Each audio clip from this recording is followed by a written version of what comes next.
ఇప్పుడు Shiva cinema scenes వేసుకుని చూసిన సినిమా చూసిన చాలా డెలిబరేట్ గా అనిపిస్తుంది ఒక్కొక్క షాట్ మీరు తీసిన విధానం.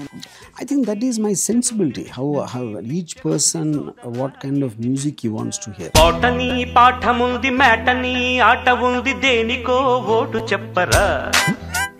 మీరు ఆ రోజున అన్నపూర్ణ స్టూడియోస్కి వెళ్ళి ప్యాషన్ బయట పెట్టారా కన్విన్స్ చేయడానికి? 3 గంటలు వెయిట్ చేశానండి బయట, చూడకుండా వెళ్ళిపోయాడు. శివ క్యారెక్టర్లో రామ్ గోపాల్ వర్మ గారి పర్సనాలిటీ ఎంతవరకు వచ్చింది? There is no doubt that I was highly influenced. అప్పట్లో రామ్ గోపాల్ వర్మ గారి క్యారెక్టర్స్ అన్నిట్లో గుడ్ అండ్ బ్యాడ్ మధ్య లైన్స్ కొంచెం క్లియర్గా తెలిసేవి. ఆ తర్వాత లైన్స్ అన్ని బ్లర్ అయిపోయాయి. అది మీలో వచ్చిన మార్పా లేక అప్పట్లో మీరు మంచివారు తర్వాత మీకే లైన్స్ బ్లర్ అయిపోయాయి? సో గుడ్ బ్యాడ్ అనే ఆస్పెక్ట్ అనేది ఒక ఐడియల్స్ ఉండే కుర్రవాడు, కొంచెం చెడు జరుగుతుంటే కోపం వచ్చే కుర్రవాడు సర్వైవ్ అవుతాడా మీ ఫిలాసఫీ ప్రకారమే? నాకు వెంకట్తో మాట్లాడటానికి వచ్చినప్పుడు అప్పుడు వెంకట్ ఎలాంటి మనిషి, ఎంత సీరియస్గా ఇన్వాల్వ్ అవుతాడు, ఇవన్నీ. Can you imagine anybody else Nagarjuna గారు కాకుండా ఆ క్యారెక్టర్లో? పచ్చగాళ్ళ మీద చూపించమని భవానీ గారి దాదాగిరి. నేను వచ్చింది రాత్రి సినిమా, హారర్ సినిమా తీద్దామని వచ్చాను. ఇప్పుడు వెంకట్ వాళ్ళతో మాట్లాడుతున్నప్పుడు వెంకట్ అడిగాను, ఇప్పుడు నాగార్జునకి ఏమన్నా రాయొచ్చా కదా చెప్పినప్పుడు నేను రాశాను. అప్పట్లో ఇళయరాజా గారంటే ఒక sensation. I know his style of background score. ఇప్పుడు నాకు శివాకి 5 songs he gave me in 30 minutes.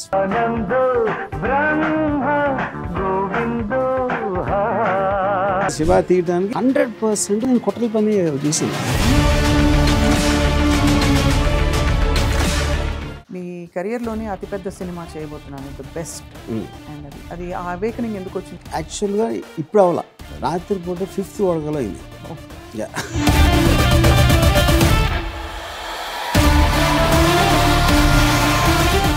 Welcome to Suman TV. నేరుగా పాయింట్కి వచ్చేద్దాం. శివ రిలీజ్ కాబోతోంది. ఇది చాలా పెద్ద ఉత్సవం, పండగ ఫ్యాన్స్ అందరికీ. చాలా మంది రామ్ గోపాల్ వర్మ గారిని గత కొన్ని వారాలుగా వేధిస్తున్నారు. నేను కూడా అదే పని చేయబోతున్నాను ఇప్పుడు, వేధించి శివ గురించిన క్వశ్చన్స్ అండ్ శివాలో వెనక ముందు ఫిల్మ్ మేకింగ్ అప్పుడు జరుగుతున్న సంఘటనల గురించి మాట్లాడబోతున్నాం. వర్మ గారు, welcome to Suman TV. First interview with you నేను మిమ్మల్ని చేసేది సుమన్ టీవీలో. Thank you very much, significant for me. So మీకు అందరికీ ఉన్నంత గూస్ బంప్స్, ఒక ఎక్సైట్మెంట్ అవన్నీ ఉన్నాయా ఇప్పుడు చూస్తే? యాక్చువల్గా ఉన్నాయా?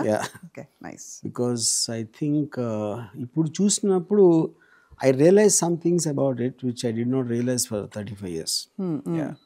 అంటే ఏ పర్స్పెక్టివ్ నుంచి మీరు అప్పుడు ఎలా అంటే అప్పుడు mostly it is about the character of Shiva. She was క్యారెక్టర్లో ఉన్న యూనిక్నెస్ ఏంటి అనేది ఫస్ట్ టైం కాన్షియస్గా రియలైజ్ అయ్యాను. అప్పుడు సబ్ కాన్షియస్గా I might have done it. అప్పట్లో రామ్ గోపాల్ వర్మ గారి క్యారెక్టర్స్ అన్నిట్లో గుడ్ అండ్ బ్యాడ్ మధ్య లైన్స్ కొంచెం క్లియర్గా తెలిసేవి. శివ అంటే మంచి అతను, అండ్ అలాగే జేడి అంటే ఒక చెడ్డబ్బాయి, బ్యాడ్ బాయ్. ఆ తర్వాత లైన్స్ అన్ని బ్లర్ అయిపోయాయి. అది మీలో వచ్చిన మార్పా లేక అప్పట్లో మీరు మంచివారు తర్వాత మీకే లైన్స్ బ్లర్ అయిపోయాయి? I'm sure it is come as change in me because as you keep growing your experiences and your understanding of the world changes. So good bad అనే ఆస్పెక్ట్ అనేది నేను I felt it was false. But సినిమాలో falsity ఉండకూడదని ఏం లేదు, that is different matter all together. But if you look at Sarkar it's again like Shiva. Good bad అదే correct, ఆ point of view నుంచి. So obviously you've answered this question in many ways. Shiva క్యారెక్టర్లో రామ్ గోపాల్ వర్మ గారి personality ఎంతవరకు వచ్చింది? మీరు మీ ఫేవరెట్ క్యారెక్టర్ హవర్డ్ రాక్ క్యారెక్టర్ని ఎంతవరకు ఇందులోకి తీసుకొచ్చారు అని అంటే? there is no doubt that I was highly influenced by Ayn Rand's Fountainheadలో హవర్డ్ రాక్ క్యారెక్టర్ డెఫినెట్గా శివాలో ఉంది. Along with that there is some aspects of Bruce Lee, some aspects of everything. But ఇప్పుడు నేనేం రియలైజ్ అయినంటే Howard Roark అనే character అది fantasy ఆస్పెక్ట్లో నవెల్లో సర్వే అవుతుంది కానీ రియల్ లైఫ్లో it can never be there. అంటే నేను హావర్డ్ రాక్ లాగా ఫీల్ అయిపోయి నేను వచ్చి క్యారెక్టర్ని క్రియేట్ చేసి నేను చేసిన మాత్రం పీటర్ కీటింగ్ లాగా చేశాను. అంటే నా ఉద్దేశం ఏంటంటే ప్రాక్టికల్ లైఫ్లో హావర్డ్ రాక్ని లోపల దాచి పెట్టుకుని పీటర్ కీటింగ్ లాగా యాక్ట్ చేయాలి, అప్పుడే సక్సెస్ అవ్వడానికి ఛాన్సెస్ ఉంటాయి. అవును, అంత సో చాలా మంది నన్ను ఏమనుకుంటారు, టాలెంట్ చూసి ఇచ్చేసారు అనుకుంటారు. Talent is just one part, definitely of course is required. Talent ఒకటే సరిపోదు, యూనో. అండ్ అంటే ఇప్పుడు టాలెంట్ అనేది ఇన్హెరెంట్గా ఉంది అనుకుందాం, కానీ మీరు వేరే విధంగా పీటర్ కీటింగ్ ఆస్పెక్ట్లు చేసి ఏమేమి చేస్తే అది పుష్ అవుతుంది అనేది పాయింట్ అక్కడ. అబ్సల్యూట్లీ. సో అంత ఒక ఐడియల్స్ ఉండే కుర్రవాడు, కొంచెం చెడు జరుగుతుంటే కోపం వచ్చే కుర్రవాడు సర్వైవ్ అవుతాడా మీ ఫిలాసఫీ ప్రకారమే? నో. తెలివితేటలు ఉండే కుర్రవాడు అంటే అదే అండి, తెలివితేటలు అనేది ఇప్పుడు కోపం నటించడానికి నిజంగా కోపం రావడానికి తేడా ఉంటుంది. నటించింది ఎఫెక్ట్ కోసం అవ్వచ్చు, మీరేదో పని చేసుకోవడానికి దానికి. Any emotion which is put genuinely out side won't work in the practical world. ఎందుకంటే అవతల వాళ్ళు మనం అనుకున్నంత ఫీల్ అవుతాడు, వాళ్ళు ఎలా ఫీల్ అవుతారో మనకు తెలియదు. అప్పుడు కోపం ఎప్పుడు వస్తుంది మీకు, నేనే రైట్ అనుకున్నప్పుడు వస్తుంది. నేనే రైట్ అని ఎట్లా అనుకుంటారు అసలు? ఎందుకంటే అవతల పాయింట్ ఆఫ్ వ్యూ మీకు తెలియకపోతే నేనే రైట్ అని ఎట్లా అనుకుంటారు? బట్ శివ నేనే రైట్ అనుకున్నాడు కదా సినిమా. Yeah, correct. అనుకున్నాడు. అది అప్పట్లో reason I think it's an idealistic character. అవును, చాలా చాలా ఐడియలిస్టిక్ క్యారెక్టర్స్ ఎప్పుడు ఉండవు. I mean, real world is not practical. There is a very deliberate, ఇప్పుడు శివ సినిమా సీన్స్ వేసుకుని చూసిన సినిమా చూసినా చాలా డెలిబరేట్గా అనిపిస్తుంది. ఒక్కొక్క షాట్ మీరు తీసిన విధానం, లైటింగ్, ఇక్కడ కట్ చేస్తే అక్కడ అని చెప్పి. ఆ తర్వాత మీకు ఈజీ అయిపోయిందా, మీరు మాకు అలవాటు అయిపోయారా? ఆ డెలిబరేట్నెస్ మళ్ళీ తర్వాత కూడా క్యారీ అయిందంటారా మీ సినిమాలో మీరే చూసుకుంటే? I think that is my sensibility. How each person, what kind of music he wants to hear. What kind of characters he looks up to or he likes, he gets entertained. Everything ఒక particular మనిషి sensibility నుంచి ఉండదు కాబట్టి అది ఆటోమేటిక్గా continue అవుతుంది ఆ style. So Shiva character Howard రాక్తో పాటు రామ్ గోపాల్ వర్మ గారిలో కూడా ఈ క్యారెక్టర్స్ ఉన్నాయని అనుకుంటే, మీరు ఆ రోజున అన్నపూర్ణ స్టూడియోస్కి వెళ్ళి మీరు మీ ప్యాషన్ బయట పెట్టారా కన్విన్స్ చేయడానికి? మీ కథ బయట పెట్టారా? బేసిక్ పాయింట్ ఏంటంటే ఇక్కడ నేను ఇందాక చెప్పినట్టు, ఒకటి ఫండమెంటల్గా మనం మాట్లాడుతున్నప్పుడు మనం మాట్లాడటానికి అవతలుడికి ఎలా చెప్తే అతను ఇంప్రెస్ అవుతాడు అనే దానికి డిఫరెన్స్ ఉంటుంది. ఎక్స్ప్రెషన్కి కమ్యూనికేషన్కి ఉన్న తేడా. ఎక్స్ప్రెషన్ అనేది మీదే, అది హవర్డ్ రావు. కమ్యూనికేషన్ అనేది మీ మెయిన్ టార్గెట్ అవతల వాళ్ళకి ఎలా వినిపిస్తుంది, ఎలా అర్థమవుతుంది, అర్థం అవటం వలన నాకు వచ్చి ఉపయోగం ఏంటి అని ఒక గేమ్ ప్లాన్ చేసి మాట్లాడటానికి, జస్ట్ లైక్ దట్ మీరు తోచింది మాట్లాడటానికి ఉన్న తేడా. ఇప్పుడు చాలామంది ఫర్ ఎగ్జాంపుల్ నేను అక్కడ 3 గంటలు వెయిట్ చేశానండి బయట, చూడకుండా వెళ్ళిపోయాడు అని చెప్తారు. లేకపోతే వాళ్ళు పడ్డ అవమానాలు అన్నీ చెప్తారు. ఇది కొంచెం కింద నుంచి వచ్చి సక్సెస్ అయిన వాళ్ళందరూ కూడా, వాళ్ళందరూ నా ఉద్దేశంలో హైలీ ఎగోయిస్టిక్ పీపుల్. ఎందుకంటే ఫస్ట్ ఆఫ్ ఆల్ నీకు ఎందుకు why this should somebody give you importance? నువ్వు ఇప్పుడు సక్సెస్ అయ్యావు, ఆ టైంలో అతనికి ఉన్న పర్స్పెక్టివ్ అట్లా తెలుస్తుంది అది. అవును, అంతే కదా. ఇవాళ చాలా మంది నిలబడి ఉంటారు. సో ఇప్పుడు ఫర్ ఎగ్జాంపుల్ నేను ఒకసారి సురేంద్ర కోసం 3 గంటలు వెయిట్ చేశాను. ఆయన బయటకు వచ్చి కారు ఎక్కి వెళ్ళిపోయారు. నేను ఒక్క సెకండ్ కూడా అరే ఇప్పుడు నేను కారు ఎక్కి వెళ్ళిపోయారు అని నేను ఒక బ్యాక్గ్రౌండ్ మ్యూజిక్ మొహం పెట్టట్లేదు కదా. అప్పుడు నేను ఏమనుకున్నాను, ఆయనకి 10 పనులు ఉన్నాయి, 10 మందితో కలుస్తున్నారు ఏదేదో పనుల మీద. వై షుడ్ ఈ గివ్ ఇంపార్టెన్స్? అప్పుడు నాకు ఇంపార్టెన్స్ ఇచ్చేలాగా చేయించుకోవటం అనేది నా రెస్పాన్సిబిలిటీ, కానీ నాకు ఇవ్వటం ఆయన రెస్పాన్సిబిలిటీ కాదు. అప్పుడు నేను ఏం చేసేవాడిని, I use to start befriending. Surendra దగ్గర పనిచేసి ఒక క్యాషియర్ ఉంటాడు, ప్రసాద్ ఎవడో, ఇంకోటి ఎవడో ఉంటాడు అబ్బాయి. వీళ్ళతో ఫ్రెండ్షిప్ పెంచుకుని I started looking, trying to profile Surendra's character. ఆయనకి ఎలాంటి మాటలు నచ్చుతాయి, ఆయన టేస్ట్ ఏంటి, ఎవరితో ఎక్కువ దగ్గరగా ఉంటారు, ఇవన్నీ స్టడీ చేసి I made one profile. And from then on అది అప్లై చేసాను ఆయనకి దగ్గర అవటం. సో ఇప్పుడు ఫర్ ఎగ్జాంపుల్ ఆయనకి 3 Years కంపెనీ అని ఒక టీవీ సిరీస్ ఉండేది, ఆయనకి చాలా ఇష్టమైన సిరీస్. నేను చూడలేదు అది ఎప్పుడు. అప్పుడు అది వేరే వాళ్ళ దగ్గర నుంచి తెలుసుకుని నెక్స్ట్ టైం నాకు మాటకు అవకాశం వచ్చినప్పుడు, మీరు 3 Years కంపెనీ చూసారా అన్న. కుట్రా అనగానే యూ లైక్ ఇట్ అన్న, of course I love it అని అన్నీ చెప్పి, అదేమంటారు, అది లౌక్యం అంటారా ఏమంటారో నాకు తెలియదు. కుట్ర అంటారు. కుట్ర. Thank you. యాక్చువల్ కుట్రే. మీరు మంచివారు కాబట్టి మంచివారు కుట్ర. శివ సినిమా అంతా నేను కుట్రల పని చేశాను. అది దాని పాయింట్ అది కాదు. సో దెన్ దాని తర్వాత సడన్గా మీకు అంటే మీ టేస్ట్ కలిసినప్పుడు హ్యూమన్ సైకాలజీలో ఇమ్మీడియట్గా ఒక కనెక్షన్ వచ్చేస్తుంది. అవును. మీకు ఇష్టమైన నా మ్యూజిక్, నాకు ఇష్టమైన ఏదైనా what ever it is common గ్రౌండ్లో. యా. సో దాని తర్వాత ఒక పర్టికులర్ టైంలో ఇప్పుడు 3 Years కంపెనీ లాంటి సిరీస్ నచ్చితే వేరే ఏమి నచ్చుతాయి అలాంటి సిమిలర్ టేస్ట్. అది ఫిల్మ్స్ అవ్వచ్చు, ఏదన్నా అవ్వచ్చు. అలాగే నేను వీడియో లైబ్రరీ ఉంది నాకు. అప్పుడు వీడియో లైబ్రరీ అప్పుడు నేను సురేంద్రని వీడియో లైబ్రరీకి ఇన్వైట్ చేసి అక్కడ దానికి సంబంధించిన లాంటి వేరే షో ఇలాంటి ఆర్ట్ గురించి చెప్తా. ఒక పర్టికులర్ టైంలో ఆయన కామన్ ఇంట్రెస్ట్ ఆ టైంలో ఆయన నేను తప్పి ఎవరు దొరుకుంటారు ఆయనకి ఇష్టమైన సినిమాలు టైప్. దాంతో నేను పరిచయం పెంచుకున్నాను. ఓహో. అండ్ ఇప్పుడు ప్యారలల్గా ఒక పాయింట్ ఆఫ్ టైంలో ఇప్పుడు నాకు వెంకట్తో మాట్లాడటానికి వచ్చినప్పుడు అప్పుడు వెంకట్ ఎలాంటి మనిషి, ఎంత సీరియస్గా ఇన్వాల్వ్ అవుతాడు, ఇవన్నీ నేను సురేంద్ర దగ్గర కూపిలాగా మాట్లాడతా. సో వెంకట్ పర్సనాలిటీకి కేటర్ చేస్తా, వెంకట్తో మాట్లాడాను. యూనో. సో అది that is a minimum effort you should put. That is what I'm talking about communication.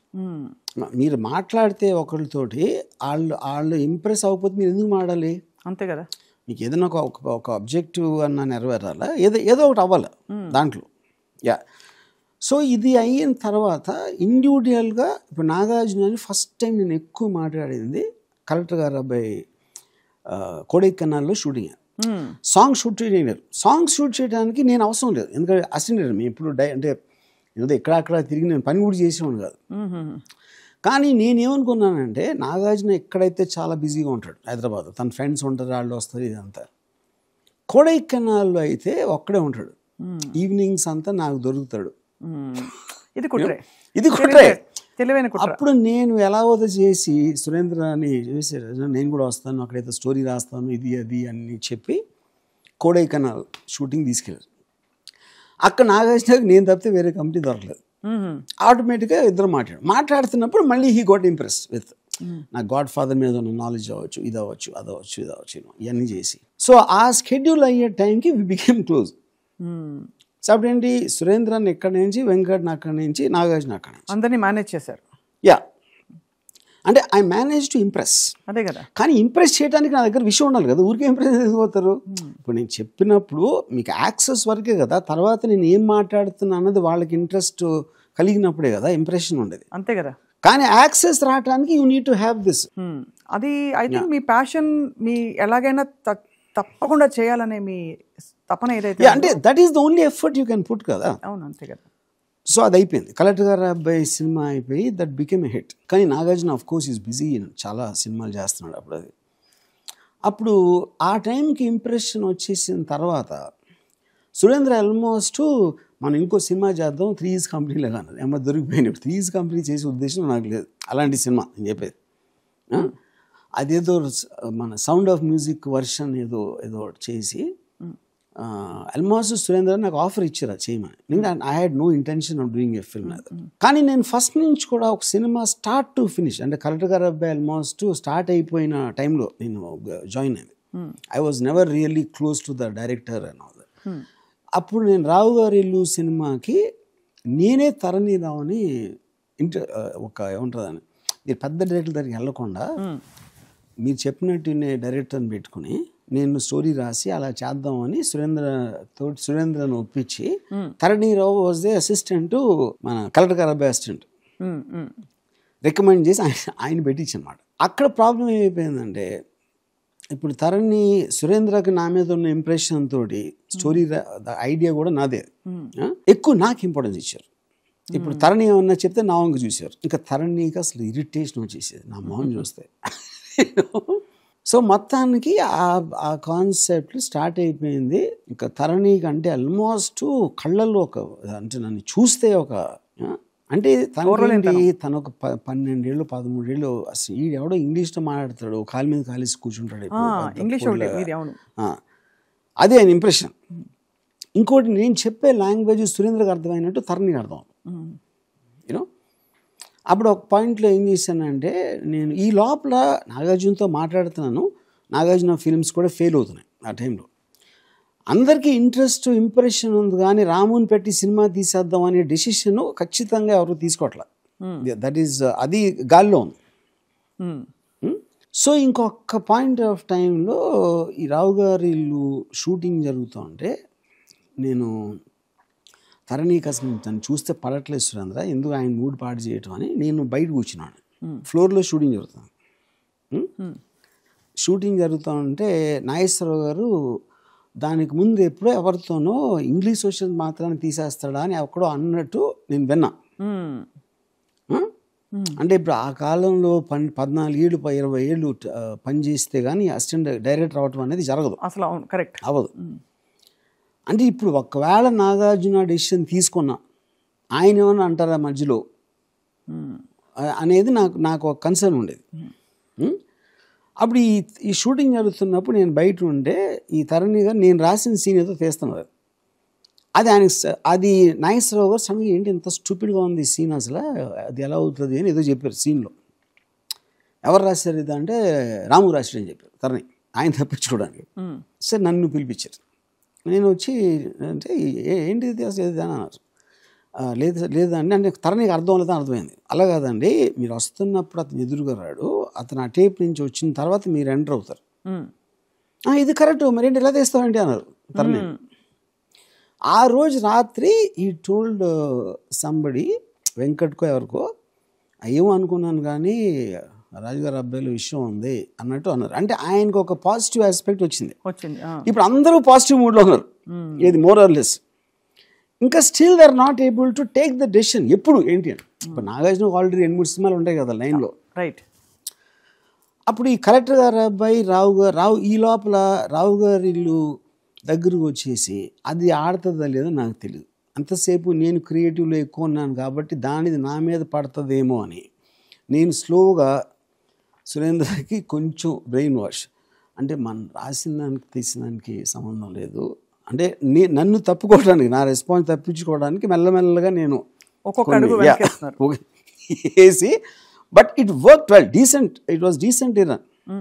అది దాని తర్వాత ఇంకా నెక్స్ట్ ఫిల్మ్ మళ్ళీ చేయటానికి కోదండరామిరెడ్డి గారు వాజ్ బిగ్గెస్ట్ డైరెక్టర్ ఆ టైంలో. కోదండరామిరెడ్డి గారు ఈ వాజ్ సో బిజీ, ఆల్మోస్ట్ ప్రతిరోజు షూట్ చేస్తారు ఆయన టైం లేదు. గణేష్ పాత్ర అని రైటర్, వాళ్ళు కూర్చుని రాసి ఒక స్టోరీ.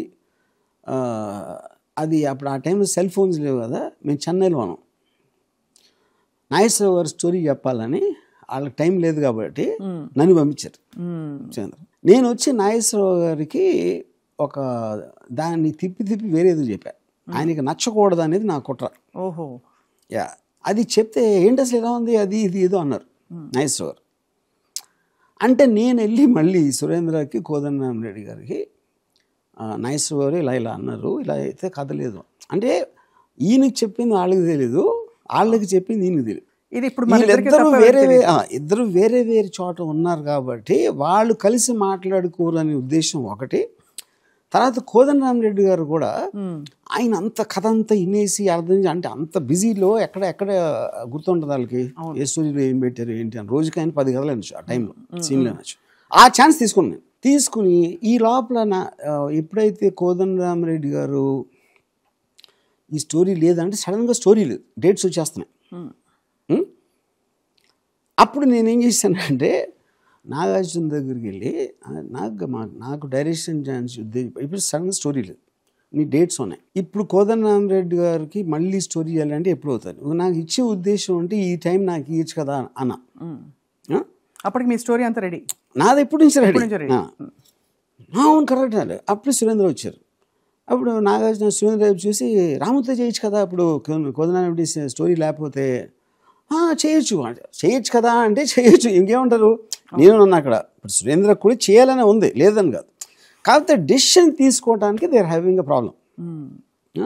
అప్పుడు నేను సరే వెంకట్ ఏమో లేరు. ఇప్పుడు Venkat important as a brother and Nageswara కొడుకు, Surendra of course and of course Nagarjuna.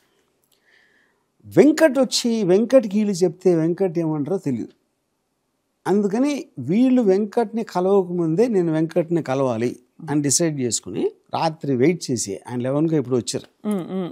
నేనేం చెప్పానంటే Surendra Nagarjuna decided to give me నాతో సినిమా చేయడానికి డిసైడ్ చేసుకున్నారని చెప్పాను. ఇప్పుడు Venkat has no issue with me, point అది కాదు. అర్థమైంది. కానీ అంటే కాదు, ఎందుకు అంటే మీరు ఒకవేళ కాదంటే వాళ్ళిద్దరూ చేసేస్తారని ఒక సైకలాజికల్గా ఒక చిన్న సబ్టెక్స్ట్ అది. Because he knows they both are impress with me, అది పాయింట్ కాదు అక్కడ.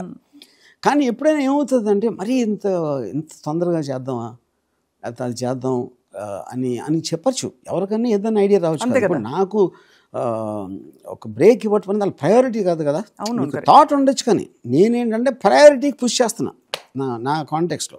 సో వెంకట్కి ఎప్పుడైతే చెప్పానో, వెంకట్కి ఆల్రెడీ ఇంప్రెషన్ ఉంది కాబట్టి ఆయన వీళ్ళు మొత్తానికి ముగ్గురిని ఒక 35కి తీసుకొచ్చారు. అప్పుడేంటి, ఇప్పుడు ఆల్రెడీ మీకు డేట్స్ ఉన్నాయి. ఈ లోపల అబ్బాయి గారని నేను వెంకటరత్నం నాగేశ్వరరావు గారి కజిన్ ఒక ఆయన స్టూడియో, అంటే ఆయన కూడా చాలా వీళ్ళందరూ రెస్పెక్ట్ చేస్తారు, క్లోజ్ రిలేటివ్ కాబట్టి స్టూడియో వ్యవహారం. ఇంకా ఆయనకి అసలు ఈడికి బ్రేక్ ఇవ్వటం ఏంటి, అసలు ఈడు ఎవడు అసలు ఇక్కడ అని. నెక్స్ట్ డే మేము అందరం బ్రేక్ఫాస్ట్ టేబుల్ దగ్గర ఉంటే ఒక అందరూ ఎదురుగా, ఏంటి మా వాళ్ళు కదా మందు పెట్టావే నువ్వు అన్నారు. అంటే నేను మాట్లాడలేదు. నాగార్జున అంటే మాకు తెలియదా, అంటే మేమందరం ఎదవలమా అన్నట్టు ఏదో మాట్లాడి టక్కని లేచి వెళ్ళిపోయాడు. వెంకట సురేంద్ర కూడా వెళ్ళిపోయారు. నేను అబ్బాయి గారు నేను అలా చూస్తున్నా. ఇవి అలా చూడటం అంటే నేను ఎందుకు చేశానంటే, ఇప్పుడు అలా చూసి అబ్బాయి గారు నేను ఒకటే అడుగుతాను, మీరు నా స్టోరీ ఏం లేదు, నేను చేయగలనా, నాకు ఎక్స్పీరియన్స్ ఉందా లేదా పక్కన పెట్టండి. మీకు కూడా వాళ్ళకి తెలిసి దాని తర్వాత మీరు తప్పు అనుకుంటే దానికి కరెక్ట్, మీరు చెప్పినట్టు నేను గౌరవిస్తాను. అది మీకు తెలియకుండా ఎలా అంటారు, అదొకటే నేను రిక్వెస్ట్ చేస్తాను అడగటానికి, అంతే కదా అని చెప్పి నేను చూద్దాం మీకు నేను ఏం చేస్తున్నాను. దాని తర్వాత కూడా మీరు అంటే నేనేంటి నా మైండ్లో ఏంటంటే, ఆయనకి ఇచ్చే రెస్పెక్ట్ ఆయనకి ఇచ్చి, లేకపోతే ఈయన వెళ్ళి నాగేశ్వర గారి దగ్గర ఏం చెప్తారు, తర్వాత మళ్ళీ వీళ్ళకి ఏం చెప్తారు, అది తెలియదు కదా నాకు. ఆయనకి ఇచ్చే రెస్పెక్ట్ ఇచ్చి చాలా రెస్పెక్ట్ఫుల్గా ఆయనకి చెప్పాను స్టోరీ. ఈ లోపల నాగార్జున అంత స్ట్రాంగ్గా రియాక్ట్ అయ్యి వెళ్ళిపోయి, వెంకట్ వెళ్ళిపోయి, సురేంద్ర వెళ్ళిపోయి, వాళ్ళ ముగ్గురు ఫిక్స్ అయిపోయారని తెలుసు కాబట్టి పాజిటివ్గా అయినారు. పాజిటివ్గా అయిన నేను చాలా రెస్పెక్ట్ఫుల్గా చెప్పాను కాబట్టి నా మీద కూడా మంచి ఇంప్రెషన్ వచ్చింది. అలా అందరినీ ఆల్ దిస్ నేను ఆలోచించి చేస్తున్నా, ఏది ర్యాండమ్గా చేయట్లేదు, సహజమైన తెలివితేటలేదు. ఎందుకంటే ఎవరి ఈగోస్ అనేది ఎవరు ఇటు అటు వెళ్ళకుండా చేస్తున్న ఇది. సో ఫైనల్గా ఇది వచ్చేసి నైస్ ఇంప్రెస్ వచ్చి వీళ్ళు ముగ్గురు చేసిన తర్వాత ఫైనల్లీ అప్పుడు ఏం చెప్పానంటే, మళ్ళీ గబుక్కున రేపు పొద్దున కోదండరామిరెడ్డి గారు ఇంకో స్టోరీ తీసుకొస్తారా, ఎందుకంటే ఆల్రెడీ అనౌన్స్ చేశారు. అది అవునవును అనౌన్స్ చేసి నాగేశ్వరరావు గారు, నాగార్జున, మన సురేంద్ర ప్రొడ్యూసర్, కోదండరామిరెడ్డి డైరెక్టర్ అనేది, ఆ డేట్స్ ఎలా క్యాన్సిల్ చేస్తారు? అప్పుడు గబుక్కుని రేపు పొద్దున్న కోదండరామిరెడ్డి గారు స్టోరీ తీసుకొస్తే అట్లా ఇంకో స్టోరీ అది ఒకవేళ నచ్చింది అనుకోండి, గబుక్కున నాగేశ్వర గారు కానీ పెండింగ్లో పెట్టచ్చు కదా. అప్పుడు ఏం చేశానంటే, నేను సురేంద్ర ఇది లీక్ అవ్వకముందే, అది కోదండరామిరెడ్డి గారికి రెస్పెక్ట్ ఇవ్వాలి కదా, అంత పెద్ద డైరెక్టర్ ఆయన అని చెప్పి అది కోదండరామిరెడ్డి గారికి తెలిసేటట్టు చేస్తే, అది ఆ డేట్స్లో నాతో సినిమా చేస్తున్నారని. అప్పుడు ఆయన కూడా నా మెయిన్ ఉద్దేశం ఏంటి, అక్కడ కోదండరామిరెడ్డి గారు ఇంకో కథ తీసుకుని రాకూడదు గబుక్కున. అవును, దాన్ని ఆపటానికి కథకి సంబంధం లేకుండా నాతో చేయటానికి డిసైడ్ చేసేసుకున్నారు అనే వార్తని సురేంద్రకి చెప్పి లీక్ చేశాను. లీక్ చేసేటప్పుడు గబుక్కుని బయటకు వచ్చేసింది అంతా, కోదండరామిరెడ్డి గారి సినిమా లేదని. అది ఎలా లీక్ చేశాను, అసిస్టెంట్ డైరెక్టర్ ఉపయోగించాను. ఇక్కడ ఉన్న అసిస్టెంట్ డైరెక్టర్తో అక్కడ ఉన్న అసిస్టెంట్ డైరెక్టర్ చెప్పించి అక్కడి నుంచి ఆయన దగ్గరికి వెళ్ళేలాగా చేసి, ఇది మొత్తానికి ఇది ఒక్కటి చేసి ఫైనల్గా ఇప్పుడు డేట్స్ టెన్షన్గా ఉన్నాయి, వీళ్ళందరూ పాజిటివ్ స్పిరిట్లో ఉన్నారు. దాని తర్వాత మూమెంట్ ఇది.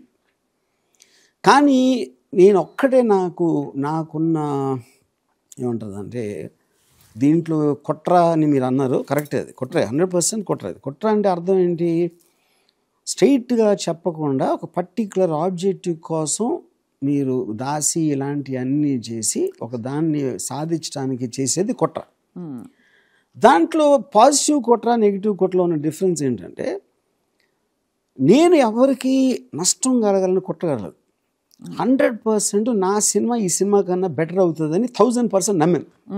అంటే దాని అర్థం ఏంటి, నాగార్జున కానీ సురేంద్ర కానీ వెంకట్ కానీ ఆల్ కన్సర్న్ పీపుల్కి ఈ సినిమా వల్ల నాకు బెటర్ ఆపర్చునిటీ బెటర్ రిటర్న్స్ ఉంటాయి అనేది నమ్మాను.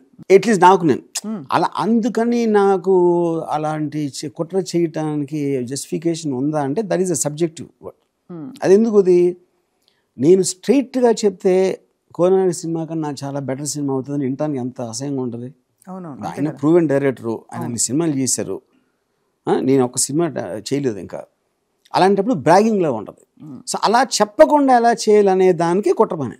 సో ఒక పెళ్లి చేయడానికి 1000 అబద్ధాలు ఆడచ్చు. సేమ్ థింగ్ అంతే. శివ తీయడానికి 1000 అబద్ధాలు ఆడాను. అది సూపర్. సో ఇప్పుడు ఇవన్నీ నాగార్జున గారు తెలుసా? తర్వాత చెప్పారు మేబీ కొంచెం నాట్ ద హోల్ థింగ్. ఇప్పుడు ఫస్ట్ టైం మీరు వచ్చినట్టు చెప్పింది ఆల్మోస్ట్ ఫస్ట్ టైం. ఇవాళ ఇది మేము ప్రత్యేకంగా తీసుకెళ్లి కోదండరామరెడ్డి గారికి, వెంకట్ గారికి, నాగార్జున గారికి మరియు ఇతరులకి అందరికీ చూపిద్దామని అనుకుంటున్నాం. Of course. బట్ ఏదైనా ఆల్ దట్ బిగాన్. సో బేసిక్గా to some it up in the whole context, ఇప్పుడు నేను ఇందాక కమ్యూనికేషన్కి ఎక్స్ప్రెషన్ డిఫరెన్స్ చెప్పాను కదా, అందరూ సేమ్ మైండ్స్ ఉండవు. అవును. అలాంటప్పుడు మీరు నేను అది అని చెప్పి స్ట్రైట్గా ఫేస్ మీద చెప్పినప్పుడు ప్రాక్టికల్గా ఏది జరగదు. అందుకని నేను నా లోపల హావర్డ్ ఉన్నాడు, కానీ నేను పీటర్ కీటింగ్ లాగా యాక్ట్ చేశాను. మీ లోపల నిజంగా హార్డ్ రాక్ ఉన్నాడా? మీకు ఉండడం ఇష్టమా? అది కూడా పాయింట్. హావర్డ్ రాక్ ఉన్నాడు డెఫినెట్గా, కానీ ఉన్నట్టు హావర్డ్ రాక్ అంటే అర్థం ఏంటంటే అది రామోయిజం బేసిక్గా. అంటే అతనికి ఉన్న స్ట్రాంగ్ బిలీఫ్ సిస్టమ్, తను ఏమి నమ్ముతున్నాడు లోపల, అది పట్టు కూర్చోవడం. కానీ ఆ పట్టుకుని కూర్చుంది ఇదే పట్టుకుంటారని చెప్పకుండా చేయడం, చెప్పకుండా వాళ్ళ లాంగ్వేజ్లో వాళ్ళని వచ్చి. ఇప్పుడు అబ్బాయి గారికి నేను వీళ్ళు ముగ్గురు ఆల్రెడీ నాతో చేయటానికి డిసైడ్ చేసుకుని అన్నాక నేను రెస్పెక్ట్తో మాట్లాడటం వేరుగా ఉంటుంది. ఈ సీన్ అవ్వకుండా నేను చెప్పాను అనుకోండి, ఇదేం సినిమా ఎవరు చూస్తారు అంటే అయిపోయింది అక్కడే. You will become even more stronger. అంతే కదా. అప్పుడు ఏ టైమింగ్లో ఎవరికి ఏం చెప్పాలి అనేది ఒక మినీ మహాభారతం పాయింట్. కరెక్ట్. అంతే కదా. ఎందుకంటే కోదండరామరెడ్డి గారు సీనియర్ డైరెక్టర్. వెంకట్ ఏమనుకుంటారు, రేపు పొద్దున్న నాగేశ్వరరావు గారు చెప్తే ఆయన ఏమనుకుంటారు, నేను కోదండరామరెడ్డి గారు ఈ సినిమా క్యాన్సిల్ చేసి రాముకి ఇస్తామండి అని ఆయన అంటే ఏమన్నారు, వీళ్ళు ఏం ఆన్సర్ చెప్పాలి. You know, so I have to look at some 10 different directions before I make that happen. Absolutely.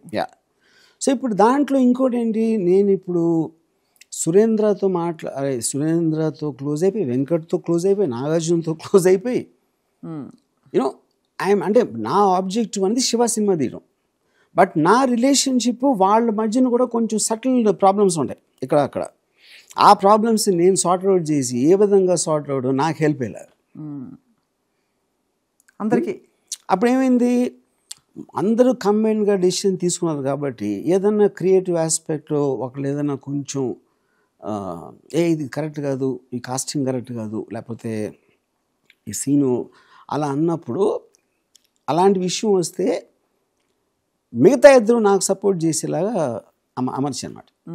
అంటే ఎవరో కూడా స్ట్రాంగ్గా నేను ప్రొడ్యూసరు, రాము కొత్త డైరెక్టర్ కాబట్టి ఇదే చెయ్యి, ఇలా ఇది వర్కౌట్ అవ్వదు అని చెప్పలేకుండా ఉన్న సిచ్యువేషన్ క్రియేట్ చేశాను. అదే ఎవరు హర్ట్ కావట్లేదు కానీ అలా హర్ట్ అవ్వకుండా వాళ్ళు విల్లింగ్గా చేస్తున్నట్టు.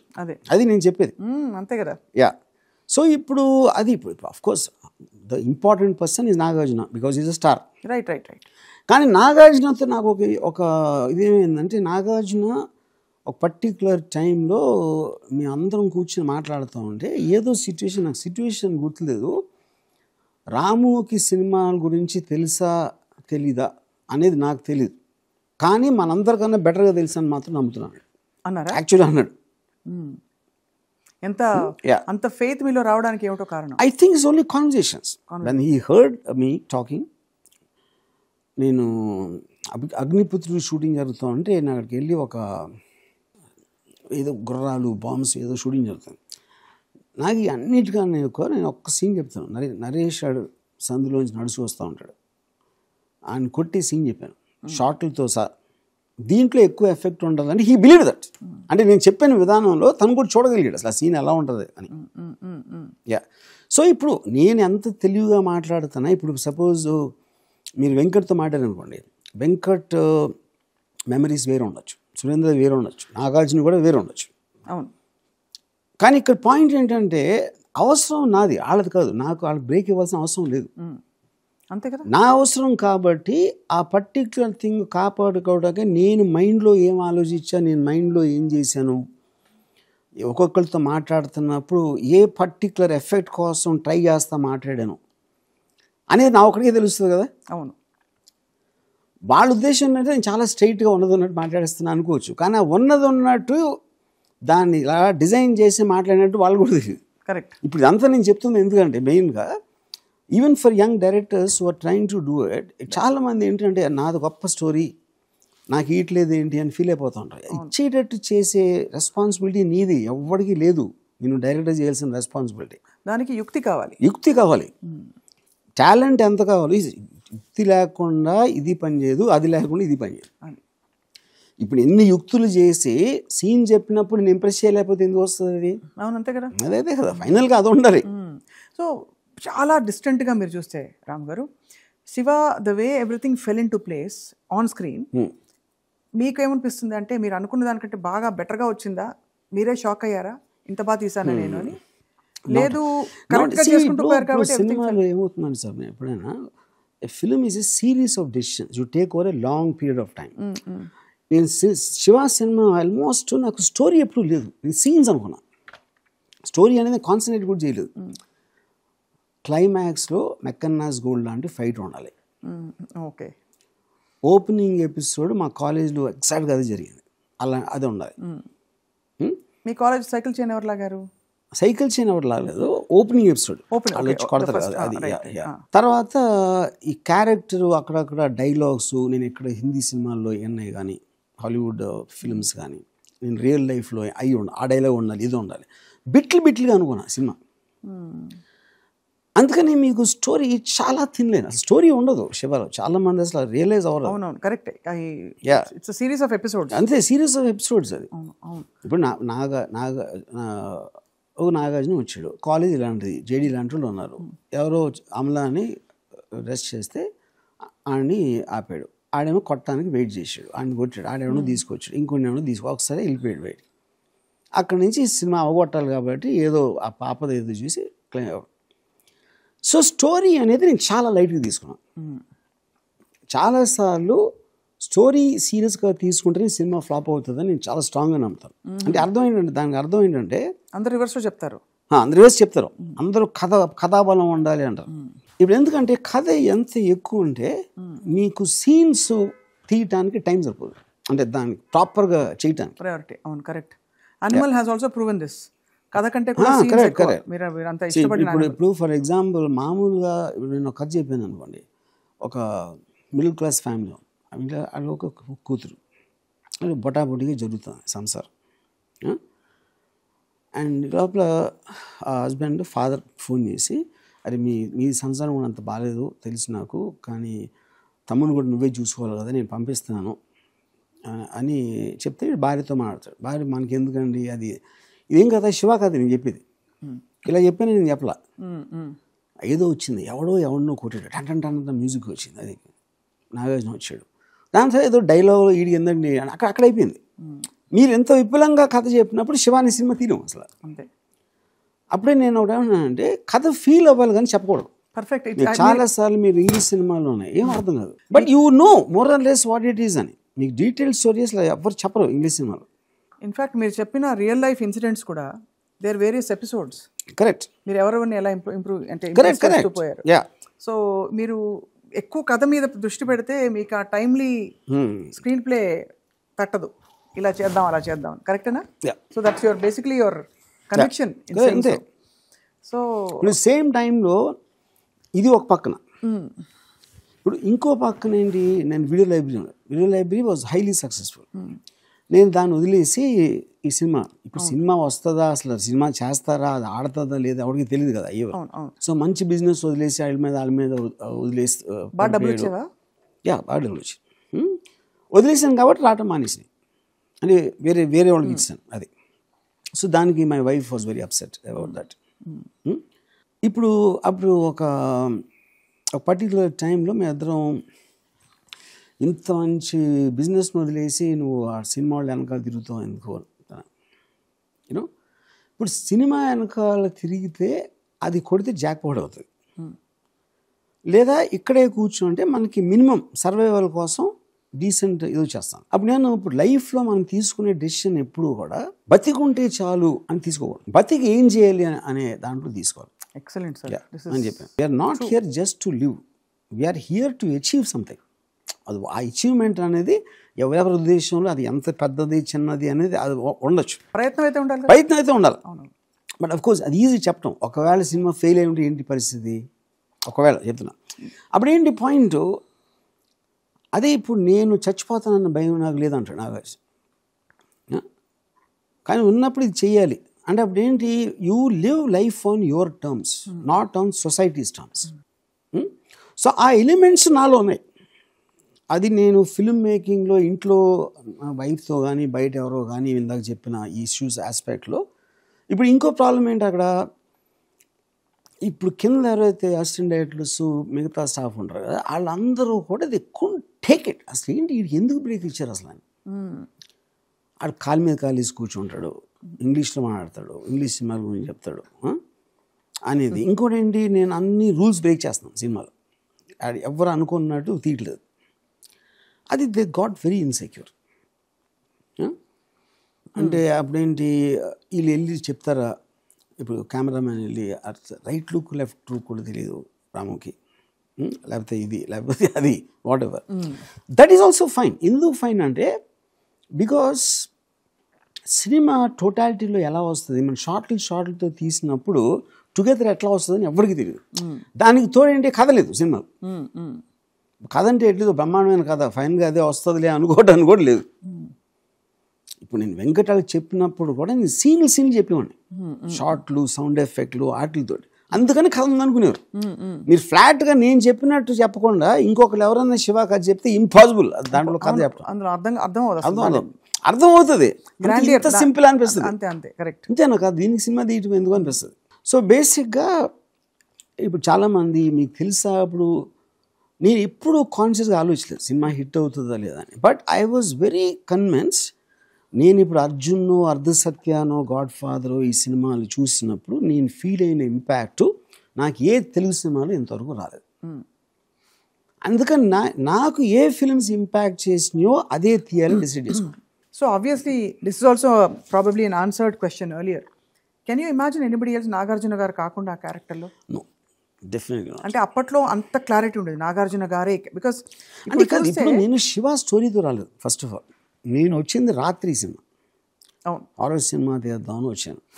అప్పుడు వెంకటాలతో మాట్లాడుతున్నప్పుడు వెంకట్ అడిగాను నేను, ఇప్పుడు నాగార్జునకి ఏమన్నా రాయొచ్చా కదా, నాగార్జున స్టూడియోలో Nagarjuna hero, we make films with him, అలాంటి అది చేయొచ్చు కదా అంటే చెప్పినప్పుడు నేను రాశాను. బట్ అప్పుడు అఫ్ కోర్స్ నాగార్జున కోసం అన్నప్పుడు నాగార్జున మైండ్లో పెట్టుకుని చేసినది తీసారు కాబట్టి శివ ఆల్రెడీ ఉండి నాగార్జున ఇంకొకళ్ళ ఆ పరిస్థితి ఆప్షన్ లేదు. అలాగే అప్పట్లో రామగారు మీ హీరోయిన్స్ ఆ ఎరాలో ఒక టైం వరకు మనకు అర్థమయ్యే అమ్మాయిలు కొంచెం కోట్ అన్కోట్ నార్మల్ అమ్మాయిలు, మంచి బట్టలు వేసుకుంటారు, గర్ల్ నెక్స్ట్ డోర్ ఇలా ఉండేవారు characters. When did the shift happen to make them look like completely like ఇంకా చాలా సెడక్టివ్గా మార్చాలి అమ్మాయిలు అన్నది? బాంబే వెళ్ళాక మీకు ఎప్పుడైనా తెలిసిందా? Is it conscious? అది ఫస్ట్ టైం నేను చేసింది రంగీలలో. And Rangila was inspired by Hollywood musicals like Singing in the Rain, Sound of Music, ilanti. Okay. Yeah, so దాంట్లో అది ఆ ఆస్పెక్ట్ బట్టి వచ్చింది అది. Yeah. Okay. And ఇందులో కూడా ఆబ్వియస్లీ అమల గారి కాస్టింగ్ ఆల్సో మీరు కావాలని అమల గారు సెట్ అవుతారని అనుకున్నారు. మీరు అన్ని 24 క్రాఫ్ట్స్లో మీరు చాలా పర్టికులర్, అది మీతో దగ్గరగా వర్క్ చేసిన వాళ్ళకి అర్థమైపోతుంది. అప్పట్లో ఇళయరాజా గారు అంటే ఒక sensation. So how did this whole composing happen? Because మీరు కూడా యువర్ మ్యూజిక్. ఒకటి ఇళయరాజా అంటే నాకు music I was very fond of music. నేను బ్యాక్గ్రౌండ్ స్కోర్స్ విపరీతంగా వినేవాడిని, సాంగ్స్ కూడా ఆఫ్ కోర్స్. నేను అప్పుడు అన్నపూర్ణ స్టూడియోస్కి రెగ్యులర్ చక్రవర్తి గారు. చక్రవర్తి గారికి స్టోరీ అర్థం కూడా అవ్వదు, సినిమా అర్థం కూడా అవ్వదు, మ్యూజిక్ ఎలా చేయాలో కూడా తెలియదు ఆయనకి. అది మాత్రం నేను గ్యారంటీ ఇస్తానని చెప్పి నేను పట్టుబట్టి ఇళయరాజా గారి దగ్గరికి వెళ్ళాను. సో రాజా గారి ఆల్రెడీ నేను టిక్ టిక్ టిక్, ఎర్ర గులాబీలు ఈ సినిమాలన్నీ చూసి I know his style of background score and extremely unique. ఆయన ఇంటెన్సిటీ ఏదైతే ఉంటుందో మ్యూజిక్లో, including songs. Ya. So and each of these songs was obviously hand crafted, or ఆయన ఇచ్చేసి అప్పట్లో ఏం వినేవాళ్ళు అంటే ఆయన just compose and give you, అంతే. ఇంకా సెకండ్ ఆప్షన్ లో అవి ఉండవు, మనం అడగరు కూడా ఎవరు అడగరు. ఆయనకు ఉన్న సక్సెస్ రికార్డ్కి ఇప్పుడు నాకు శివాకి 5 songs he gave me in 30 minutes. అంటే నేను ఇడ్లీ పూర్లు వేసినట్టే. ఇప్పుడు సరే కాలేజ్ సిచ్యువేషన్స్ అలా కాలేజ్ సాంగ్స్ సరే కొంచెం అంత ఫన్ చంగ్ చంగ్ చంగ్ అంతే అదే. ఓకే, సెకండ్ సిచ్యువేషన్ అదే, third situation, 5 situations he did in 30 minutes అలా ఇచ్చేసారు. వావ్. ఎంతమంది మెయిస్ట్రోస్ కలిస్తే ఇవాళ శివ సచ్ సెలబ్రేటెడ్ ఫిల్మ్ అనిపిస్తుంది. So why did Shiva in 2006 not click according to you? Because నాకు అది అర్థం, అది శివ ఏం చేశాను అన్నది ఇప్పుడు అర్థమైంది నాకు. ఓకే, 2-3 వారాల క్రితం, ఒక 2-3 నెలల క్రితం అనుకోండి. యా. శివ అన్నప్పుడు శివ 2006 కాదు, నేను అదే చెప్తాను. ఇప్పుడు శివ ఎలా తీశాను, బ్రేక్ ఎలా వచ్చింది వేరే కదా. శివ అంటే నేను ఇన్ఫ్లుయెన్స్ అయిన సినిమాలో scenes, dialogue, real life things, వాటి సమ్మేళనం ఏదో చెప్పాను కదా, పీసులుగా తీసుకుని పెట్టినారు సినిమా. దాన్ని కలపటానికి ఏదో ఒక స్టోరీ కావాలి కాబట్టి ఒక దారం ఏదో పెట్టింది మధ్యలో, అంతే. Yeah, that is what is done. దాని తర్వాత దాని ఎందుకు అంత ఇంపాక్ట్ వచ్చింది అని నేను ఆలోచించలేదు, నాగార్జున ఆలోచించలేదు, ఎవరు ఆలోచించలేదు. అందుకని we none of us could recreate that again. అదే. So just yeah, it was magic that happened. ఇప్పుడు నాకు నాగార్జున మళ్ళీ పోస్ట్ ప్రొడక్షన్ అదే రిలీజ్కి చేయమన్నాడు కాబట్టి ఇప్పుడు నేను వేరే మైండ్లో చూశాను. Now I understood exactly what I made అని. యా, అది ప్యూర్ ఇన్స్టింక్ట్ అయితే.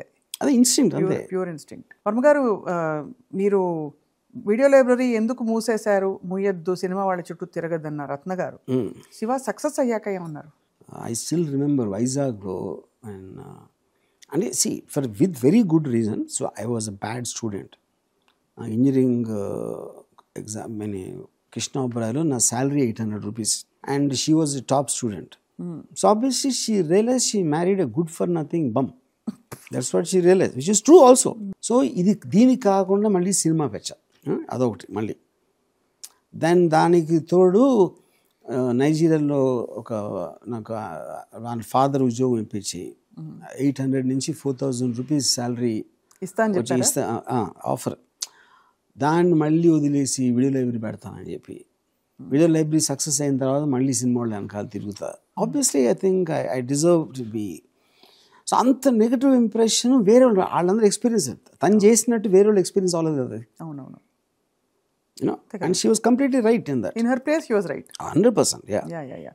ఉంటుంది ఒక. So suddenly cinema blockbuster అయిపోయి రామ్ గోపాల్ మండి డైరెక్టర్ లీడ్ అని వచ్చేసరికి obviously she was. What was your liking to Chakri? JD Chakravarthy అనే ఒక యాక్టర్ అప్పటి నుంచి మీకు క్లోజ్ అయిపోయి మీరు వరుస పెట్టి ఆయనతో చాలా వర్క్ చేశారు. What is special about him, sir? I always liked him and was very good in Shiva, and I thought he had the body language can be up to humor roles ki, intense roles ki, villain. He was very versatile actor, which is also the reason I took him in Satya. So it's been a long journey అయితే అక్కడి నుంచి ఇప్పటిదాకా రామ్ గోపాల్ వర్మ గారు. Starting from మీ 800 రూపాయల ఉద్యోగం నుంచి ఇవాళ మీరు మోస్ట్ అక్లెయిమ్డ్ డైరెక్టర్గా. రీసెంట్గా ఆఫ్ కోర్స్ మీరు ఎన్ని రకాల you lived your life on your terms. Can you say that? Yeah, I definitely. Yeah, of course. So మరి I never ever did anything in my life which I didn't want to. Not a single thing because of force from external forces. It could be people or circumstances. Yeah. మీ జీవితంలో మీ కెరియర్లోనే అతిపెద్ద cinema అంటే అక్కడ చెప్తుందండి hard work అది principles అంతే కదా. But నేను బయట చేసే యాక్షన్స్ అన్నీ కూడా హార్డ్ వర్క్ అంతే కదా. అంటే మీకు ఎలా చేరుకోవాలో అది మీరు ఏ స్క్రిప్ట్ అయినా రాసుకోవచ్చు ఆ రోజుకి తగ్గట్టు. కానీ చేరుకోవాలి మాత్రం హవర్డ్ రాక్. చేరుకోవాలనేది Howard Roark. పైనుంచి ఏ రూట్ మాత్రం ఎక్స్టర్నల్ గా పీటర్ కిటీ శ్రీకృష్ణుడు అనమాట. మేబీ మీ అమ్మగారు ఎప్పుడు అంటుంటారు దట్ మీరు you have that conviction inside you, but when you want to get your way you may go this way. ఇప్పుడు శ్రీకృష్ణుడు యుద్ధం చేసాడా లేకపోతే ఒకటి భగవద్గీత చెప్పారా యుద్ధంలో? I'm not very sure, I don't follow. So నేను ఎప్పుడు కూడా శివాలాగా డైరెక్ట్గా ఎప్పుడు వెళ్ళదు, నేను వేరే వాళ్ళతో చేయొచ్చేవాడిని. But you have achieved. For example నేను ఇందాక వెంకట్ సురేంద్ర నాగార్జున తోటి ఒకళ్ళు కాదు అంటే మిగతా ఇద్దరు సపోర్ట్ చేయొచ్చు, సపోర్ట్ చేస్తారు అనే ఫీలింగ్ నేను కలిగించడానికి ట్రై చేశాను కదా. ఆ ఎలిమెంట్ నేను కాలేజ్లో నా దగ్గర ఒక 10 మంది ఉన్నారు నా గ్యాంగ్లో, ఆ 9 మంది ఒక్కొక్కరు నన్ను కొట్టగలుగుతాడు. కానీ అందరికన్నా నేను పవర్ఫుల్, ఎందుకంటే ఎవడన్నా నన్ను కొడితే మిగతా 9 మంది నన్ను సపోర్ట్ చేస్తారని భయం కల్పించారు వాళ్ళు.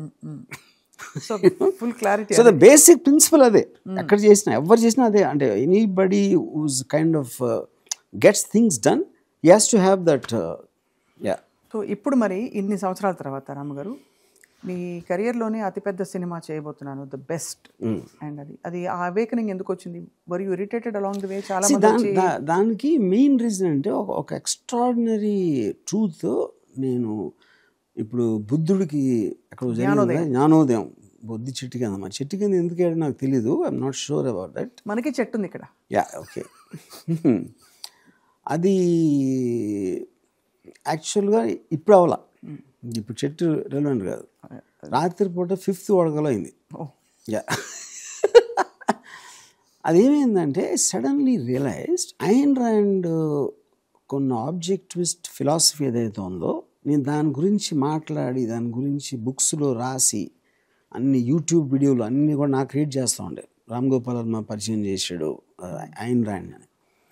ఆబ్జెక్టివిస్ట్ ఫిలాసఫీ అనేది నేను లైఫ్లో ఎప్పుడు ఫాలో అవ్వలేదని జ్ఞానోదయం అయింది ఇప్పుడు 5వ వడకలో, జస్ట్ హార్డ్లీ మంత్స్ బిఫోర్. అంతే కదా. అదేంటి ఆబ్జెక్టివ్స్ ఫిలాసఫీకి ఉన్న ఫండమెంటల్ ప్రిన్సిపల్ ఏంటంటే, మీకు ఒక కాన్షియస్నెస్ వచ్చాక మీరు లైఫ్లో చాలా ఒక డెసిషన్ తీసుకోవాలి, నేను ఇక్కడికి రీచ్ అవ్వాలి, అది నేను సాధించాలి. అది మీరు పెద్ద ఇండస్ట్రీస్ అయిపోవాలా, లేకపోతే బాగా డబ్బు సంపాదించాలా, లేకపోతే పెద్ద ఏదైనా చేయాలా, మ్యూజిక్ ఇళయరాజా కన్నా మంచి మ్యూజిక్ ఏదో something you have to have an objective. ఆ రోజు నుంచి every word, every action, every thought has to be గేడ్ ఫర్ దట్. ఆ డెస్టినేషన్ రీచ్ అవ్వడానికి ఎంతో కొంత మీరు పుష్ చేసేకుండా ఆ పని చేయకూడదు, అలా ఆలోచించకూడదు, రిలేషన్షిప్ ఉండకూడదు, అలాంటి అది లేకుండా. That is what is called objectivism. అది నేను ఎప్పుడు ఫాలో అవ్వలేదు అన్నది ఇప్పుడు తెలుసుకున్నాను. 5th వాడకాలు అది కూడా. Then I realize after that I first time took a decision of an objective. ఏంటి ఆ decision? I want to make super path breaking film such as nobody else has seen. అది బ్లాక్ బస్టర్లు అవుతాయి నేను అంటలా, మొత్తం ప్రాపర్ నేను ఫీల్ అవ్వాలి. అసలు ఇలాంటి సినిమా, ఇలాంటి సబ్జెక్ట్ మ్యాటర్ కానీ ఇలాంటిది ఉండకూడదు అని ఒక అది నేను ఫీల్ అయ్యి I want to use my every minute, every thought, every action gear towards that. దాంట్లోంచి సిండికేట్, దాంట్లోంచి సర్కార్ 4, దాంట్లోంచి what ever I'm doing, all of them I want it to be bench mark. That decision I took for the first time. అసలు చాలామంది film makers కావచ్చు, అందరూ wait చేస్తున్నారు.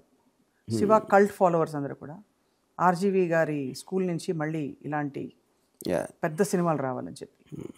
ఎక్కడో అలాంగ్ ద రోడ్ ఆ టెక్నాలజీతో మీరు మెస్మరైజ్ అయిన తరుణంలో సెల్ ఫోన్లో కూడా లేదు 5D కెమెరాలో తీసేసి అది పాయింట్ కాదు. సెల్ ఫోన్తో కూడా సిండికేట్ తీయచ్చు. It is nothing to do with the cell phone. Technology. So what is bigness in you according? Bigness is in the idea. ఇప్పుడు for example syndicate basic line is what if the whole country's law and order collapses in just one single day. An idea, it's a big idea. అది మీరు దాన్ని అలాంటి ఐడియాని మీరు స్క్రిప్ట్గా చేసి దాన్ని ఎలా కన్విన్సింగ్గా చూపెట్టగలుగుతారు, దాని రిజల్యూషన్ ఎలా చూపెట్టగలుగుతారు అనేది ప్రాజెక్ట్ మొత్తం ఫిల్మ్. అది ఈ ఫిల్మ్ని మీరు సెల్ ఫోన్లో తీసిన మోస్ట్ ఎక్స్పెన్సివ్ కెమెరా ఏమి డిఫరెన్స్ ఉండదు. మీకు ఫిల్మ్లో పోయేది టెక్నాలజీ ఎప్పుడు కాదు, కంటెంట్ ఆఫ్ ద ఫిల్మ్. అప్పుడు ఇంత పెద్ద స్కీమ్లో నేను ఆలోచించగలిగినప్పుడు why would I make all these films వేరే నేను చేసినాయి.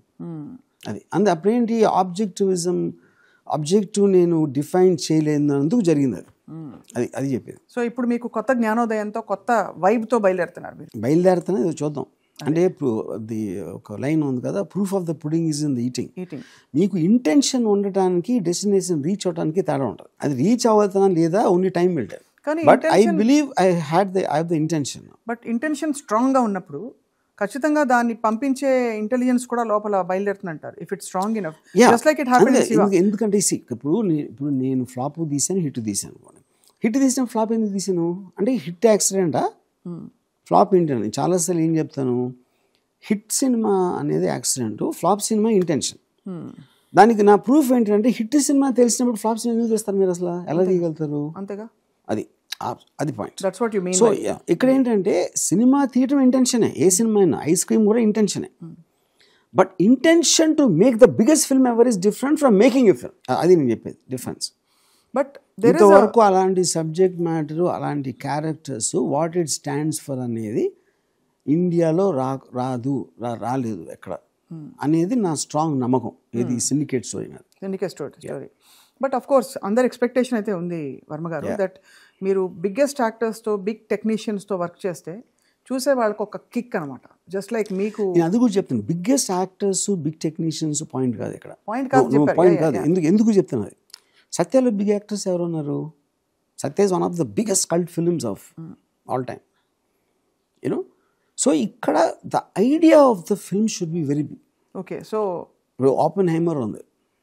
ఓపెన్హైమర్ యాక్టర్స్ పేరు ఎవరికి తెలియదు. Idea was, but the idea is big because main thing is atomic bomb manufacturing మీద. అది టోటల్ ఇండియా ఎగ్జిస్టెన్స్కి ప్రమాదం వచ్చే లాంటి స్టోరీ ఐడియాలో it is not the actors ఉంటారు, అది వేరే విషయం. But that is not the pay. అదే యాక్టర్స్తో నేను ఆగు తీసాను కదా, పెద్ద యాక్టర్స్తో డిపార్ట్మెంట్ కూడా తీసాను కదా. యాక్టర్స్ వల్ల నేను అవ్వదు. Only it is the basic point of the film. Got it. I think మీరు ఆగ్ ఎగ్జాంపుల్ ఇచ్చాక అర్థమైంది, క్లియర్గా అర్థమైంది బాగా. సో అయితే you're on new journey now. Let's see. Enlightened Ram Gopal. At least I ignited myself. Right. So దాని ఏమంటారు, బాంబ్కి ఉంటుంది కదా, అది వెళ్ళి పేలుతుందా లేదా మనం చూడాలి. మనందరం. సో మీ 5 పాటలు లేటెస్ట్ స్టేజ్. వర్మ గారు, ఈ 5 పాటలు మీ ఫేవరెట్ ఏది? ఏ 5 పాటలు? శివాలో 5 పాటలు. నాకు పర్సనల్గా బాటనీ పాట ఒకటే ఇష్టం. సరసాలు చాలు, I like the melody but I don't like the orchestration. మిగతా 3 సాంగ్స్ జస్ట్ ఓకే సాంగ్స్. అది శివ హిట్ అయింది కాబట్టి అవి పాస్ అయిపోయినాయి, కానీ they don't come under the top 1000 songs of Ilaiyaraaja also. నేను కూడా ఇంట్రెస్ట్ చూపెట్ల అసలు ఆ సాంగ్స్. నాకు ఇప్పటి వరకు ఆనంద్ బ్రహ్మ లిరిక్స్ కానీ, kiss me wrong number lyrics కానీ, I don't even know what there. అందరూ వెయిట్ చేస్తున్నాం for the re-release of this Shiva grand spectacular film. But actually if you look at it, ఆ స్పెక్టికల్ కాదు Shiva. If you really look at it, ఆ టైంలో పెద్ద హీరోలు చేస్తుందంటే దానికన్నా తక్కువ బడ్జెట్లు చేసాం. అన్ని రియల్ లొకేషన్స్, కొత్త యాక్టర్స్ అన్ని పెట్టి మైండ్కి స్ట్రెయిన్ అవ్వదు. Impact created because of the taking, that editing pattern, sound effects. దాంతో ఇప్పుడు ఇవాళ ఇంతమంది డైరెక్టర్స్ మాట్లాడుతున్నారు శివ గురించి. 35 ఏళ్ళలో ఎన్ని సినిమాలు వచ్చి ఉంటాయి? 35, 3,000, 5,000, 10,000 వచ్చి ఉంటాయి సినిమా. వాటన్నింటిని వదిలేసి ఇప్పుడు కూడా శివ గురించి మాట్లాడతారు. అదేం 100 కోట్ల సినిమా కాదు, ఎక్స్ట్రావగన్స్ కాదు, లేకపోతే విఎఫ్ఎక్స్ ఉంది, అది ఉంది, ఏమీ లేదు దాంట్లో. ఇట్స్ నాట్ ఈవెన్ లైక్ ఏ మాయాబజార్ లాగా ఒక మహాభారతం ఏదో ఆ కైండ్ ఆఫ్ ఏ సబ్జెక్ట్, అది కూడా లేదు. It is just a normal simple story, short and low budget. So that impact గురించి ఇంకొక సినిమా గురించి మాట్లాడటానికి ఇంకో సినిమా దొరకట్లేదు అంటే I think that is something else. We're actually, మీరు ఎక్సైట్ అవుతున్నారని మేము అందరం హ్యాపీగా ఉన్నాం. మీరు లేకపోతే ఆ స్పందన ఉండదు మీలో. You like let it pass. So we're all happy that you're happy and we look forward to more conversations about syndicate when the time is right. Okay. మీ లంచ్ బాక్స్లో ఏముంటుంది మామూలుగా? లంచ్ బాక్సా? లంచ్ అంటే లంచ్కి ఏం తింటారు మీరు మామూలుగా? అట్లానా? యూఆర్ నాట్ అ ఫుడీ, ఏది ఇస్తే తినేస్తారు, but at the same time you're also very picky, I've heard. నేను యూజువల్గా ఇప్పుడు ఫర్ ఎగ్జాంపుల్ నేను నాకు if I feel hungry I want eat immediately. ఏదన్నా ఇప్పుడు నేను హోటల్లో ఆర్డర్ ఇస్తే ఫుడ్, ఆ ఫుడ్ డెలివరీ చేసే లోపల ఇవి ఉంటాయి కదా కొంచెం ఒక చిన్న పచ్చడో లేకపోతే బటర్ అది తినేసి ఫుడ్ మానేస్తాం. Because I want eat it immediately. ముందు సాలడ్ పెడతాడు, ఉల్లిపాయ ఏదేదో సంథింగ్ అంటే ఇంట్రెస్ట్ పోతుంది, ఆగలిపోయింది కాబట్టి ఇంట్రెస్ట్ పోతుంది తినడానికి. So I never ever think about food, never. Even in my childhood also I was never interested. Great, sir. Thank you for sharing that. And we'll see you soon. Okay.